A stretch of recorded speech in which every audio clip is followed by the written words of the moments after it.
এই সংসারে সব থেকে বড় সত্যি হলো জন্ম এবং মৃত্যু, কিন্তু আরও বড় একটা সত্যি আছে, মিত্র এবং শত্রু, যা আমাদের সকলের জীবনে থাকে। মিত্র সেই যে আমাদের সঙ্গ দেয় এবং সংসারের সব থেকে উঁচু শিখরে আমাদের নিয়ে যায়, এবং শত্রু যে কোনো মুহূর্তে যে কোনো শিখর থেকে আমাদের নিচে ফেলে দিতে পারে।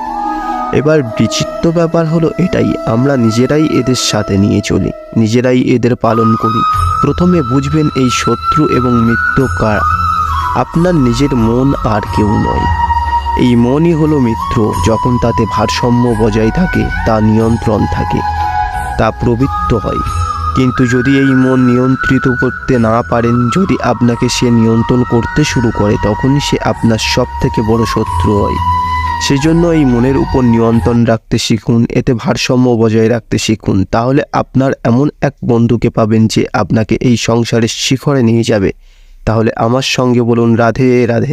আভূষণ, কার না ভালো লাগে এই আভূষণ? আমরা পরিশ্রম করি, ধন অর্জন করি, আর আভূষণ কিনে থাকি, কখনো নিজের জন্য, কখনো বা তাদের জন্য যাকে আমরা ভালোবাসি, বা তাদের জন্য যাকে আমরা সম্মান করি। হয়তো সেজন্য সীতা চূড়ামণি ধারণ করেছিল এবং রাম সামন্তক মণি। কিন্তু এটা কি সেই প্রকৃত আভূষণ যা আপনার মূল্য বৃদ্ধি করে? না, শ্রীরামের আভূষণ হলো ওনার নর্ম ভদ্র ব্যবহার। মাতা সীতার ব্যবহার হলো ওনার সততা, ওনার নিষ্ঠা, ওনার ত্যাগ। অর্জুনের আভূষণ ছিল ওনার একাগ্রতা, রাধার আভূষণ ওনার প্রেম। এই আভূষণ কোথাও নেই, আপনার মনে আছে।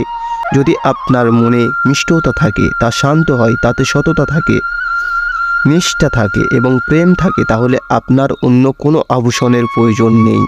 আপনি যতই ভিড়ের মধ্যে থাকুন, আপনার ঔজ্জ্বল্য চোখে পড়বে। রাধে রাধে।